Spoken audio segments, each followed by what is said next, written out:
Hello students, welcome in Balkrishna educational academy. आज हम बात करते हैं अभाज्य संख्याओं के बारे में। प्राइम नंबर्स की अभाज्य संख्याएं क्या होती हैं और कैसे अभाज्य संख्याओं को निकाला जाता है। तो यहाँ पे मैं सबसे पहले चलता हूँ, मैं नंबर्स ले लेता हूँ 1 से लेके 10 तक के। 1, 2, 3, 4, 5, 6, 7, 8, 9 और 10, ये मैंने नंबर्स ले लिए। अब उसके बाद मैं इन नंबर्स के क्या निकाल लेता हूं, अपवर्तक, यानी कि इनके फैक्टर, कि किस किस का भाग इन संख्याओं में पूरी बार जाएगा। तो ये इसके अपवर्तक निकाल लेते हैं। तो सबसे पहले मैंने देखा 1 का जो अपवर्तक होगा वो केवल 1 है। 1 में केवल 1 का ही भाग पूरी बार जा सकता है। 2 क्या निकाले तो 1 और 2, 1 का भाग पूरी बार जा सकता है, 2 का भाग 2 में पूरी बार जा सकता है। इसी तरीके से 3 का निकालूंगा तो 1 का भाग पूरी बार जा सकता है और 3 का पूरी बार भाग 3 में जा सकता है। 1 3 जा 3 और 3 1 जा 3, 1 2 जा 2, 2 1 जा 2। 4 में 1 का भाग जा सकता है, 2 का जा सकता है 2 दूनी 4 और 4 एकम 4। 5 में देखेंगे 1 का भाग पूरी बार जा सकता है और 5 का भाग पूरी बार जा सकता है। 6 में देखेंगे 1 का भाग पूरी बार जाएगा, 2 3 6, 3 दूना 6 और 6 एकम 6। तो यहां से हमारे पास में एक चीज और भी समझ में आ रही है कि अगर किसी भी नंबर के, किसी भी संख्या के अगर हम अपवर्तक निकालते हैं तो उस संख्या का सबसे बड़ा अपवर्तक वो संख्या स्वयं होती है। यहाँ पे हमने देखा 7 का तो 1 और 7, 8 का देखेंगे तो 1, 2 का जाएगा 2 4 जा 8, 4 2 जा 8, 8 1 जा 8। 9 का देखेंगे 1, 3 3 जा 9, 9 1 जा 9। 10 का देखेंगे तो 1 2 5 जा 10, 5 2 जा 10 और 10 1 जा 10। इस तरीके से हमारे पास में ये क्या आ गए, इन संख्याओं के अपवर्तक आ गए। अब हमने ये देखना है कि इसमें से कौन कौन सी ऐसी संख्याएं हैं जिनके पास में केवल 2 ही अपवर्तक हैं। तो उन 2 अपवर्तक वालों को हम सर्कल कर लेते हैं। तो हमारे पास में देखिए 2 के पास में 2 अपवर्तक हैं, 2 अपवर्तक हैं 1 और 2। 3 के पास में देखिए 1 और 3, 2 अपवर्तक हैं। 5 के पास में 1 और 5, 7 के पास में 1 और 7 और इस तरीके से हमारे पास में ये आ गया। तो यहाँ पे देखिएगा कि 2 3 5 7 के पास में केवल 2 ही अपवर्तक हैं। एक तो 1 नंबर हो गया और दूसरा वो संख्या स्वयं हो गई 2 3 5 7। तो यहां से हमारे पास में अभाज्य संख्या के लिए परिभाषा निकल के आएगी कि ऐसी संख्याएं जिनके पास केवल 2 ही गुणनखंड हैं, एक स्वयं और दूसरा एक। तो ऐसी संख्याएं जिनके पास में 2 गुणनखंड हैं, एक और स्वयं वह संख्या, तो वो संख्याएं अभाज्य संख्याएं कहलाती हैं। Those numbers which have exactly 2 factors, 1 and itself are known as prime numbers. वही संख्याएं क्या कहलाती हैं, प्राइम नंबर्स कहलाती हैं। और बाकी जो हमारे पास में बची हैं कि ऐसी संख्याएं जिनके पास 2 से अधिक गुणनखंड हैं, 2 से अधिक फैक्टर्स हैं, तो वे संख्याएं क्या क्या हैं, 4 हैं, 6 हैं, 8 है, 9 है, 10 है। तो ऐसी संख्याएं कहलाती हैं कंपोजिट नंबर, यानी कि भाज्य संख्याएं। तो यहां से हमारे पास में भाज्य और अभाज्य की परिभाषा निकल के आ गई। अभाज्य संख्या के लिए परिभाषा आ गई कि ऐसी संख्याएं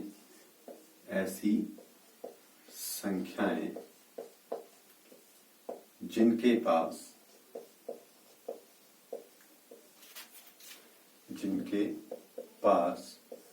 एक व स्वयं के अतिरिक्त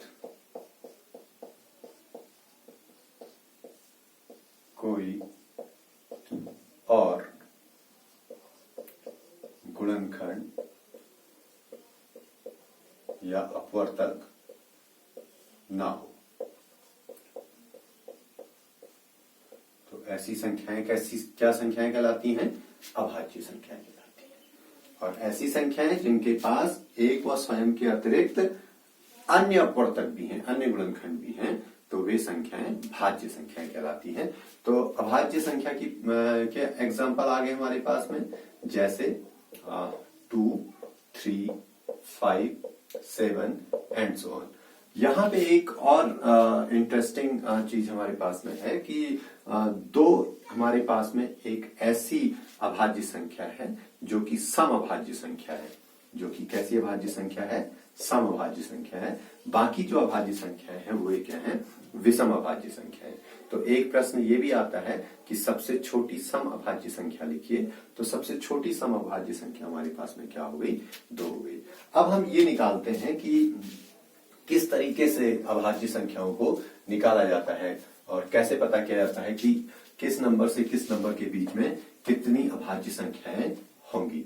तो यहाँ पे हमारे पास में देखिए, सबसे पहले हम चलते हैं 1 से लेकर 10 तक के नंबर ले लेते हैं। 1 2 3 4 5 6 7 8 9 10, ये हमारे पास में नंबर हो गए। तो यहाँ पे इनमें से हम देखते हैं, अभी हमने अपवर्ड तक करके देखे थे, अब हम यहाँ पे देखेंगे किस तरीके से इनको किया जाता है। सबसे पहले तो हम 1 को क्रॉस कर देंगे, क्योंकि 1 ना तो हमारे पास में भाज्य संख्या है, ना ही ये अभाज्य संख्या है। 1 कैसी संख्या है, एक विषम संख्या हमारे पास में है। अब हम चलते हैं 2 पे। 2 को हम सर्कल कर लेते हैं और 2 की टेबल में 2 के जो मल्टीपल है, 2 के जो गुणज हैं, उनको हम क्रॉस कर लेते हैं। तो 2 दूना 4, 2 तीन 6, 2 चक्को 8, 2 पंजे 10। इसके बाद आ जाते हैं हम 3 नंबर पे। 3 के जो अपवर्ती हैं, मल्टीपल है, उनको हम देख लेते हैं। जो कट चुका है तो कोई बात नहीं, आगे वाले हम नंबर्स में चले जाएंगे। तो 3 2 जा 6, 3 3 जा 9, 3 4 जा 12। इसी तरीके से 5 में आ गए तो 5 एकम 5 और 5 दूना 10। इक्कम वाला नहीं कटेगा, वो नंबर नहीं कटेगा जिसको हमने सर्कल कर दिया, वो नहीं कटेगा। बाकी उसके दूसरे तीसरे चौथे ये मल्टीपल कटेंगे, ये अपवर्ती कटेंगे। फिर 7 का हो गया, 7 1 जा 7 और 7 2 जा 14, ये हमारे पास में हो गए। तो 1 से लेके 1 से 10 तक कुल अभाज्य संख्या है, कुल अभाज्य संख्या है। तो ये हमारे पास में क्या आ गई, 1 से 10 तक कुल अभाज्य संख्या हमारे पास में कितनी है, 4 है। और कौन कौन सी हैं, 2 3 5 और 7, ये हमारे पास में आ गई। नेक्स्ट हम चलते हैं 11 12 13 14 15 16 17 18 19 20।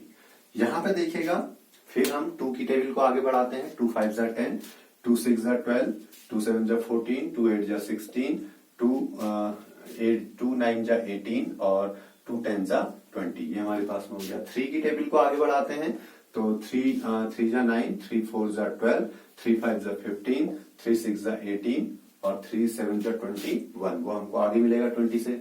5 की टेबल में 5 दूना 10, 5 तिया 15 है, 5 चक्को 20। 7 की टेबल में 7 दूना 14 है, 7 तिया 21।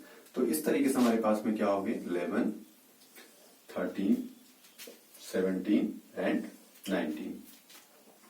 11 से 20 तक कुल अभाज्य संख्या है, कुल अभाज्य संख्या है। तो ये हमको क्या मिल गई, यहां तक कुल अभाज्य संख्या हमारे पास में क्या हो गई, ये हमारे पास में हो गई 11 13 17 19, 4 हो गई, क्या क्या होगी, 11 हो गई, 13 हो गई, 17 हो गई और 19 हो गई। इसी तरीके से हम जब आगे बढ़ते हैं 21 से लेके 30 तक, 21 22 23 24 25 26 27 28 29 एंड 30।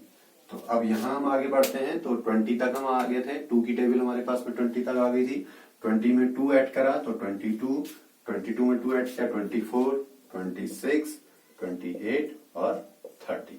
3 की टेबल देखिएगा, 3 छक्का 18 है, 3 सत्ते 21, 3 अट्ठा 24, 3 नंबर 27 और 3 दशम 30, ये हमारे पास में हो गया।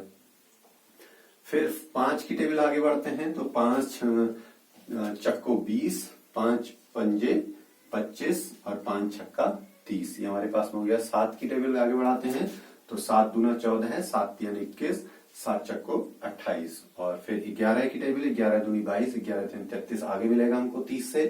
13 दूनी 26 और 13 3 39, वो हमको आगे मिलेगा। 17 दूनी 34, वो भी हमको आगे मिलेगा। तो यहाँ हमारे पास में क्या हो गए 23 और 29, ये हमारे पास में हो गए 21 से 30 तक कुल अभाज्य संख्याएं। कुल अभाज्य संख्याएं, तो ये हमको कितनी मिल गई, ये हमको मिल गई है यहाँ 23 और 29 दो, तो 23 और 29। अब अगला देखें अगला हम बढ़ते हैं 31, 31, 32, 33, 34, 35, 36, 37, 38, 39 और 40, ये हमारे पास में हो गया। तो यहाँ पे देखिएगा 30 के बाद में 2 आगे बढ़ते हैं, तो 32, 34, 36, 38 और 40। 3 की टेबल में देखिए 3 के मल्टीपल क्या होंगे हमको, या तो 3 आगे बढ़िए, या फिर हम 3 का डिविजिबिलिटी रूल हम जानते हैं, विभाज्यता नियम जानते हैं कि उसके अंकों को जोड़ लो, अगर 3 और 3 का पहाड़ा 3 के गुणा जाते हैं तो वो संख्या 3 से पूरी बार विभाजित होगी। तो यहाँ पर हम विभाज्यता नियम देख लेते हैं। 3 और 1 4, ये नहीं होगा। 3 और 3 6, तो 3 से पूरी बार कट जाएगा। 5 और 3 8, 8 3 के टेबल में आता नहीं है, 3 का मल्टीपल है नहीं। 7 और 3 10, ये भी नहीं है। 9 और 3 12 है, तो 12 3 का मल्टीपल है, तो ये कट जाएगा।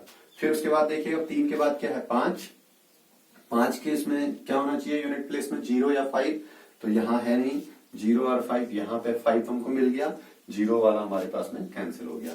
7 वाले में देखिए 7 5 35 और 7 5 35, ये हमारे पास में कट गया। और 7 6 हमारे पास में 42 होता है, तो वो हमारे पास में नेक्स्ट स्टेप में मिलेगा। और यहां से हमारे पास में क्या आ गए 31 और 37, तो यहां लिख लेंगे हम 31 से 40 तक कुल अभाज्य संख्या, कुल अभाज्य संख्याएं। तो ये क्या क्या है हमारे पास में, 2 अभाज्य संख्याएं हैं। क्या क्या है, एक 31 है और एक 37 है। ये एक ऐसे नंबर्स हैं जिनमें केवल 1 का भाग और इन्हीं संख्याओं का भाग, स्वयं का भाग पूरी बार जाएगा। 41, 42, 43, 44, 45, 46, 47, 48, 49 एंड 50, ये हम लेके चले। तो देखिए 40 में 2 की टेबल हमने सबसे पहले देखनी है, तो 2 का देखेंगे तो 42, फिर 44, 46, 48 और 50, ये हमारे पास में कैंसिल हो गए। नेक्स्ट हमारे पास में क्या है 3 के लिए देखना है, तो 4 1 5 नहीं होगा, 4 3 7 नहीं होगा, 5 और 4 9, तो ये कैंसिल हो जाएगा हमारे पास में 3 से। 7 और 4 11, ये कैंसिल नहीं होगा। 9 और 4 हमारे पास में 13 होता है, ये भी 3 से कैंसिल नहीं होगा। 5 से 0 और 5 होना चाहिए, तो ये दोनों कैंसिल हो चुके हैं। 7 से देखिए 7 7 49, ये हमारे पास में हो गया। तो हमारे पास में क्या बचा 41, 43, 47, तो यहां से हमारे पास में 3 नंबर्स हो गए। तो 41 से 50 तक कुल अभाज्य संख्याएं, कुल अभाज्य संख्याएं। तो ये हमारे पास में कुल कितनी अभाज्य संख्याएं आ गई हैं 3, और वो 3 अभाज्य संख्याएं क्या क्या आ गई हमारे पास में 41 हो गया, 43 हो गया और 47 हो गया। तो हम कह सकते हैं कि 1 से लेके 50 तक की जब हम गिनतियां लिखें, तो 1 से 50 तक में हमारे पास में कुल कितनी अभाज्य संख्याएं हैं 4 + 4 8 + 2 10 + 2 12 + 3 15। तो 1 से 50 तक की गिनती में हमारे पास में कुल कितनी अभाज्य संख्याएं हैं 15 अभाज्य संख्याएं हैं। तो इसी तरीके से हम आगे को 51 से लेके 100 तक भी निकाल सकते हैं। तो 1 से लेके जब 100 तक की हम अभाज्य संख्याएं निकालेंगे, तो 1 से लेके 100 तक की कुल 25 अभाज्य संख्याएं होती हैं। Thank you.